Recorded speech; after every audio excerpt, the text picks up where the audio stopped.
It's beautiful!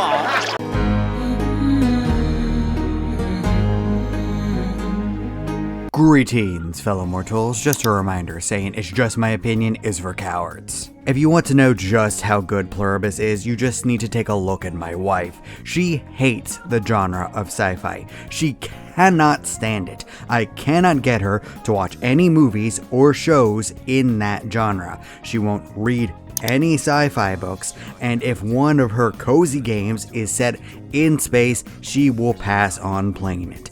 All that being said, by the time the first episode of Pluribus was over, she put her Steam Deck down and was watching with bated breath, demanding to see what comes next. Now we play the waiting game. No, the waiting game sucks. Let's play Hungry Hungry Hippos. That's how good Pluribus is, brought to us by the mind behind Breaking Bad and Better Call Saul. Pluribus is about, and yes, I know it's not exactly alien, but bear with me for summary's sake, an alien hive mind taking control over almost all of the human race, fusing their consciousness into one. Yes, think the Borg or Unity from Rick and Morty, or one of the hive minds brought to you by different sci-fi series and concepts. That just sounds like slavery with extra steps! Yeah, Vince Gilligan isn't exactly known for mind-blowingly new concepts. Drug dealing, crime and violence, money laundering, hive minds, grief, complete solitude, despair. He's never reinvented the wheel. What he does is he takes a concept and executes it better than anyone else using the medium of television, along with using as much real science as possible. Not that he gets everything right. I may have gone too far in a few places. You could use medicine as an excellent example. My wife is an NP. As such, I always have to hear about any little bit of medicine that was done incorrectly in any form of fiction. And she popped in about 5 times during the hospital episode, except at the very end where she said, yeah, that would pretty much happen. But she got over her own criticisms with that aspect real quick, because the show is executed so well. I can excuse racism, but I draw the line at animal cruelty. You can excuse racism. So, what? Although one criticism that I couldn't really accept at any point were the questions of how the hive mind could scientifically work in our own world. Look, I'm not a Trekkie, but I know people that are, and they were for some reason questioning the rules of the hive mind halfway through the season. Like, this is actually possible, and they want to know how it could work in our real world. Like the Borg actually exist. I'm begging them to let the show breathe just a little bit. They're obviously peppering in exposition so there isn't 20 straight minutes of talking about the rules of everything. It's one of the reasons why my wife normally doesn't like sci-fi. As a fan of the genre myself, I do have to admit that they try to rationalize the impossible a bit too much. I get it! But what Vince Gilligan does better than anyone is deeply understanding his characters and having them steadily develop based on their previous decisions, the decisions of the people around them, and by the circumstances in their lives. He literally lays this out at the very beginning of Breaking Bad, and this philosophy is why you love all of his characters, even if you don't like them all the time. Chemistry is the study of matter, but I prefer to see it as the study of change. From here on out, I will be spoiling the show. If you haven't watched Pluribus and are watching this far into this particular video, hello, I don't understand you and would like you to explain what your thought process is. Go watch Pluribus and then come back. This show is almost perfect, with minor mistakes when Vince Gilligan dips his toes into fields that he doesn't really know or understand, or just needs things to work and just has things happen. But you know what? That's everything that tries to involve real medicine and science into their stories. Or did you think that House was 100% accurate all the time about medicine? House. Roadhouse. That too. Pluribus starts in the most believable fashion possible. A bunch of space nerds find an alien signal, go nuts, and decide to decode it. And I say this affectionately as a giant nerd myself. They recreate the sequence in a lab, testing it on rats. And of course, someone takes off a bit of their protective gear, gets infected and causes a mass breakout as the hive mind needs to swap saliva or blood in order to spread its control to other humans. Well, time to erase that forever. And this breach and containment spread is the most believable aspect of Pluribus. We are still not even a decade away from COVID. You mean that a human got infected by some sort of rodent creature and didn't properly isolate themselves immediately and cause a disease to spread worldwide far faster than anyone thought possible? Yep, seems likely to me. I am shocked. Shocked. Well, not that shocked. The immediate breakdown and backlash was very believable, along with the fallout. Carol's reactions make her the most relatable character ever in fiction, openly defiant, critical, and exasperated by the people around her. You can tell that Gilligan already has a strong working relationship and connection with Rhea Seehorn, and that he explained everything to her, relying on her amazing acting to carry the show. And this is not a criticism because, oh boy, does this show have a lot of faith in Kim's actress or what. This first season is at least 95% on her shoulders. She had to embody Carol. She needed to understand everything about this character and bring Carol to life immediately. There was no point where she could just dip her toe and get a feel for the character. Otherwise, Pluribus would have crashed and burned. And you know what? She did it. She acted her ass off with this performance. Brilliant! Not to say that there are no other good actors or anything. Everyone in the show is good, but people in the hive mind aren't allowed to stand out by definition of a hive mind. Zosia isn't really Zosia, she's the hive mind. So is every other member of Reverse Legion. Their performances are good, but they all need to act in unison. They can't stand out. I can't view any of them as their own character. Their acting is limited by design because of obvious reasons. How can this be for the greater good?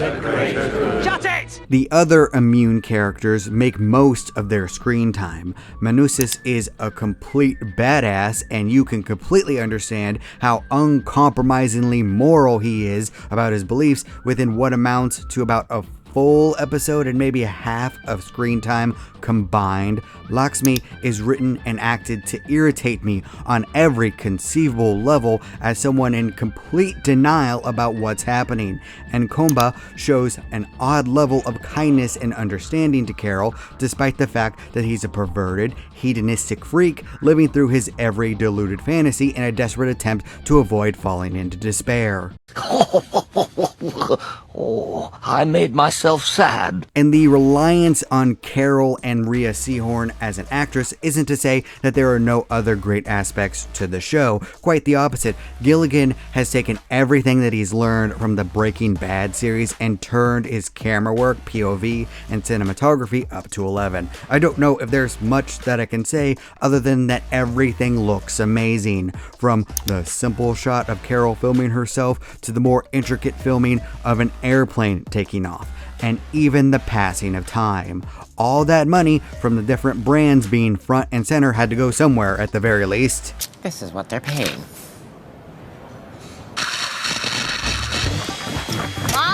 This is especially true during the first episode and showing the collapse of humanity and society as we know it. The lighting, the way Carol desperately struggles to get Helen into the truck and to the hospital, the creepy background music, everyone having seizures at the exact same time, everyone acting in unison with perfect teamwork and no verbal communication. Imagine organizing all that. Dozens, if not hundreds of people working and acting with perfect timing, especially for the extended shots. It's as impressive as it is creepy to watch. The most recent comparison I could make to any show that I can think of is Markiplier's Edge of Sleep, which I'm only bringing up as a reminder that that show exists and you should watch that too. And also, I'm excited for Iron Lung. I've only had Arlo for a day and a half. But if anything happened to him, I would kill everyone in this room and then myself. The beginning of Pluribus actually feels like a horror show compared to anything else. I went into the series completely blind, by the way. I avoided all interviews and spoilers because I wanted to be surprised, and I was shocked by not only how realistic the spread was, but also the fallout. People lose control over their bodies when they're infected. Many dangerous and deadly accidents were caused, not to mention the people who simply died because their bodies couldn't handle the infection. I loved that detail. Not a lot of creators would have thought to put that in and show it the way that he did, and I've been on the lookout for any interview with Gilligan that would reveal why he decided to kill Helen instead of having her being taken over by the hive mind. I don't have an argument for the other way. He could do what he wanted. No way is better. We could have also had Helen hang around after having her body taken over, but I just want to know what Vince Gilligan's reasoning is. Did he not think that Carol would continue fighting if the hive mind had control over the one person she cared about? I haven't seen anything about Gilligan speaking about that decision, and if you have, please tell me where to find it. I just want to know.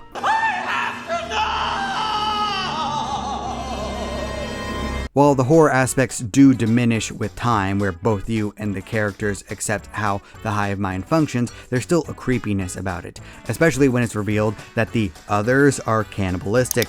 John Cena randomly appearing on a screen to explain that they're eating people who die naturally is treated by everyone other than Carol as just fine, something that has to be done. Much to her and my disgust, it rapidly becomes natural to the point that Carol has to actively remind herself that it's wrong, and that's basically how the whole show functions. You gotta keep reminding yourself that the hive mind is wrong, this is messed up, and we need to put a stop to it. I'm a married spud, I'm a married spud, I'm a married spud. Single fellas. And that's the horror aspect of it all, of how quickly the world adapts and moves on. Of the 13 people who are immune, only 2 fight back in any conceivable way.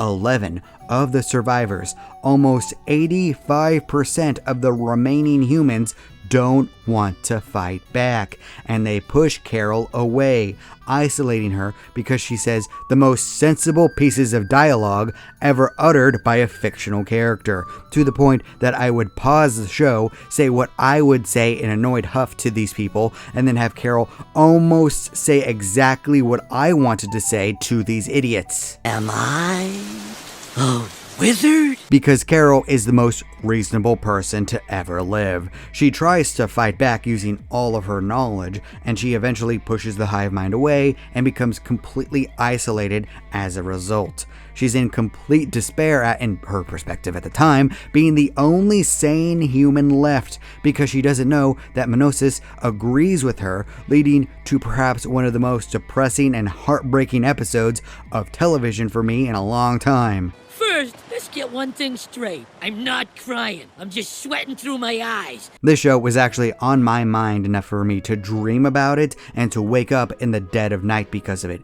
because I needed to decide what I would do if I was in Carol's position, and my decision was that I'd probably just go travel, go around the world to see everything that I've ever wanted to see, because what else is there to do? My family and friends are gone. Hell, I can take my pets with me as I travel, and then when I'm done, I can settle down on a farm filled with abandoned pets, taking care of them.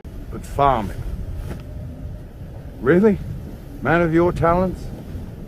It's a peaceful life. Fortunately, while the show is creepy and full of sadness, there's equal amounts of humor in it as well. The John Cena cameo, the hive mind using literal billboards to talk with Carol, the voicemail, oh my god, by the time that happened like the 5th time, I was just dying laughing. And the fact that all of humanity's intelligence and skill together combined still can't properly fly drones. The only thing which made me laugh any bit as hard as Pluribus this year was Smiling Friends, which I compared to K-pop Demon Hunter in quality, so that tells you how highly I think of Pluribus. I just think they're neat. I could see the possible criticism of this being a show where nothing really happens, and to be fair, this is not a plot-centered show. The setup at the start has a lot of events occur all at once. It is the most plot-heavy of all the episodes. Almost Every other part of the season is dedicated to character interactions, shifting relationships, character development, world building, and subtly revealing how the hive mind functions. Well, we're waiting. This is 100% a deep dive into these characters, especially Carol. Considering the setting is normal Earth and the plot is borderline non-existent, Vince Gilligan has to focus completely on making you care about these characters, and he does this perfectly, defining and explaining people more by their actions than by extended bits of dialogue. Except the hive mind, this is still sci-fi, and there still needs to be exposition in order to make sure that you understand how all of this works. You sly dog! You got me monologuing! I can't believe it. But despite not a whole lot of actual events happening in each individual episode, the pacing works perfectly for each scene. Nothing is drawn out too long. It's given the perfect amount of time to breathe, even as you watch people just go about their daily lives. You can see the gears turning in their heads. You would not believe the amount of gratitude I felt in my heart when I realized that most of the episodes were in the 40 to 50 minute range. Shows like It, Welcome to Derry have been killing me with how unnecessarily drawn out most of the episodes are, and every Pluribus episode is exactly as long as it needs to be, even the one that was over an hour long. It needed to be that long because it was introducing the other survivors. Thank you! From what I've read, it seems like Pluribus will be about 4 seasons long, which is perfect. I want a lot more of it, but I also don't want it to run out of steam. You can only draw things out so much. I still have a lot of questions about the hive mind and what happened at the other planet. Not everything needs to be revealed, but I would like to know the end results, because these Borg idiots aren't even capable of pulling an apple off a tree. They can't kill anything, ever, at any point, for any reason, meaning they're destined to perish from starvation. What? Bro, what are you talking about, man? And for some reason, they can't seem to control non-sentient beings. You see animals all over the place in this show, which makes me wonder about the origin of the hive mind. Was this an experiment gone wrong? Was this made by someone who wanted world peace or to destroy the world? Did this somehow occur naturally somewhere else? These might be questions that are never answered, but I'm looking forward to the questions eventually being asked, because you know the characters will do it over the course of the show, no matter how long it is. So, would you mind if I ask you a couple billion questions about Gravity Falls? And while the human characters are the most important and what makes you care about the show, the hive mind itself is fascinating. Despite being the antagonist and a villain, they don't really have any ill intent. Integrating humans seems like a kindness to them. They will do anything that the immune want them to. All they want is to make happiness and peace in the world, to the point that Carol getting justifiably angry at them causes them to shut down, and for them to give her a live grenade if she asked for it. Pleased to meet you. Actually, we've met once before.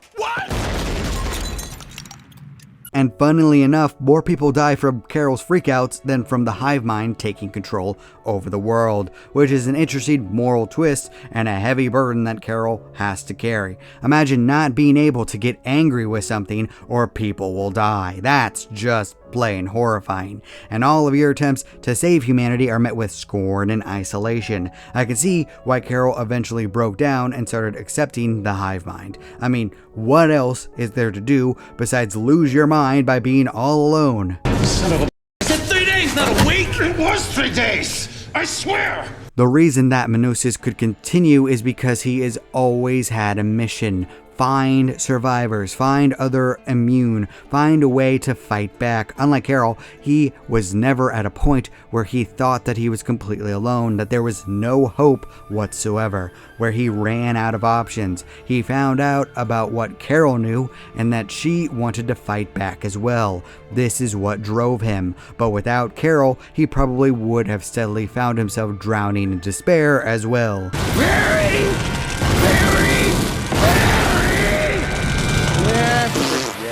Pluribus in itself is a study of different coping mechanisms for the end of the world. Most series like The Walking Dead or The Edge of Sleep at least have missions to them. The people have to fight to survive. This is closer to Carol and the end of the world than anything else, where there's nothing else to do except cope and wait. And while Carol and the End of the World is about an idealistic apocalypse, this one is significantly darker. Of the 4 survivors highlighted, 2 are in complete and utter denial. One has reached the depths of despair, and one is desperately holding onto morals that don't really exist in the hive mind world anymore. Although I have to respect the fact that Manusis wants to pay for all the goods and services that he has to use in order to survive. I really like him. His journey from Paraguay was not only realistic and beautiful to watch with all the scenery, it was actually timed out pretty well. I remember looking it up with my wife beforehand, just how long it would take to drive all that distance, and it was right on point, and his steadfastness in his beliefs was a breath of fresh air, to the point that the thing that I am looking forward to the most in the second season is seeing him interact more with Carol and eventually calling the others out on their BS. He's going to tear Laxmi a new one and probably outright attack Komba.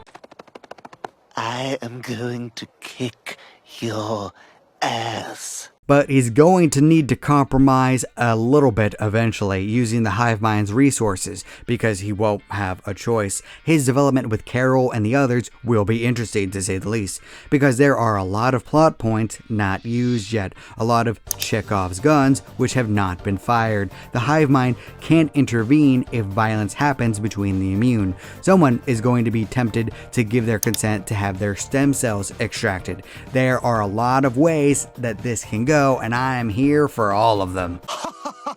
Excellent. Here, have a look. Good.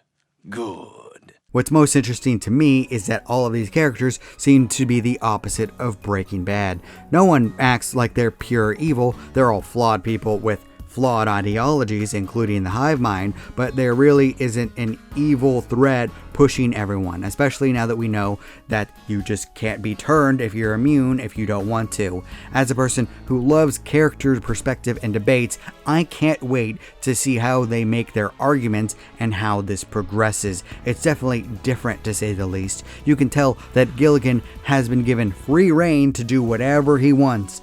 This became apparent with the amount of female butts that he showed on screen. He just went wild with that. Good grief, he's naked! I loved basically everything about Pluribus. It's everything I wanted Gilligan's next show to be, including having good people to root for. Look, I love Breaking Bad and Better Call Saul, but that stuff got a bit too heavy and dark at times, with people who were just plain evil. It was hard to laugh at some of the obvious jokes, like Walter's windshield being broken 50 different times. It's just a little bit too heavy. It's nice to be able to root for good people in one of his shows. That's all I'm saying. Perfect. Everything, down to the last minute details. I will desperately be looking forward to the next season, which will probably come out in 2 years. Just great. But what do you think? Did you like Pluribus? Did you think that it was as good as what I did? Did you hate it? Please leave a comment down below. Tell me who your favorite character is and what you would do if you were in this situation. And remember, if you disagree with everything I have to say, that is perfectly fine. After all, everyone is entitled to their objectively wrong opinion. Please, sir. I want some more. Thank you all so much for watching. You're still here? Good night, everybody. Thank you. You bye. Boom. Do not despair.